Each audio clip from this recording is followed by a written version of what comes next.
Hello guys, നമുക്കിന്നൊരു birthday കണ്ടാലോ? നമ്മൾ കൃത്യം 2:30 ആയപ്പോൾ തന്നെ നമ്മുടെ ബ്രൈഡിൻ്റെ വീട്ടിലെത്തിയിട്ടുണ്ട്. നമ്മുടെ ഇന്നത്തെ ബ്രൈഡിൻ്റെ പേര് അഫ്ര എന്നാണ്. അഫ്ര എൻ്റെ കൂടെ കോളേജിൽ പഠിച്ച എൻ്റെ വൺ ഓഫ് ദ ക്ലോസസ്റ്റ് ഫ്രണ്ടാണ്.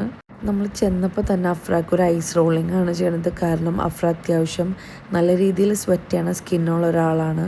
അങ്ങനെ നമ്മൾ നമ്മുടെ പണിയായുധങ്ങളൊക്കെ ബെഡിൽ നിർത്തി. എന്നിട്ട് അഫ്രക്ക് നമ്മൾ ലെൻസിൻ്റെ സ്കാൻഡി ഹേസൽ എന്ന് പറഞ്ഞ ഷെയ്ഡ് ലെൻസ് വെച്ച് കൊടുക്കുകയാണ്. എന്നിട്ട് നമ്മൾ സ്കിൻ പ്രെപ്പിംഗ് എല്ലാം സ്റ്റാർട്ട് ചെയ്തു. ഫസ്റ്റ് തന്നെ നമ്മൾ ഐ മേക്കപ്പാണ് ചെയ്യണത്. അപ്പോൾ നമ്മൾ ഐസിൽ മാത്രം ഫസ്റ്റ് തന്നെ ബേസ് ഇട്ടു. നാഴ്സിൻ്റെ ജിഞ്ചർ എന്ന് പറഞ്ഞ ഷെയ്ഡിലുള്ള കൺസീലർ വെച്ചിട്ട് ബേസ് ഇട്ടാണ് ഞാൻ ഐ മേക്കപ്പ് സ്റ്റാർട്ട് ചെയ്യണത്. അങ്ങനെ ഐ മേക്കപ്പ് ഒരുവിധം കംപ്ലീറ്റ് ആക്കി. അടുത്തത് നമ്മൾ കളർ കറക്ഷനാണ് ചെയ്യുന്നത്. ഞാൻ മാക്കിൻ്റെ പാലറ്റാണ് യൂസ് ചെയ്യുന്നത് കേട്ടോ, അഫ്രക്ക് കളർ കറക്റ്റ് ചെയ്യാൻ.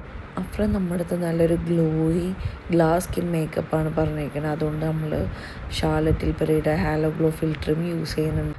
അത് കഴിഞ്ഞ് നമ്മൾ അഫ്രക്ക് ഫൗണ്ടേഷനും കൺസീലിങ്ങും എല്ലാം ചെയ്ത് കൊടുത്തു. നമുക്കിപ്പോൾ ഫൈനൽ ലുക്ക് കണ്ടാലോ?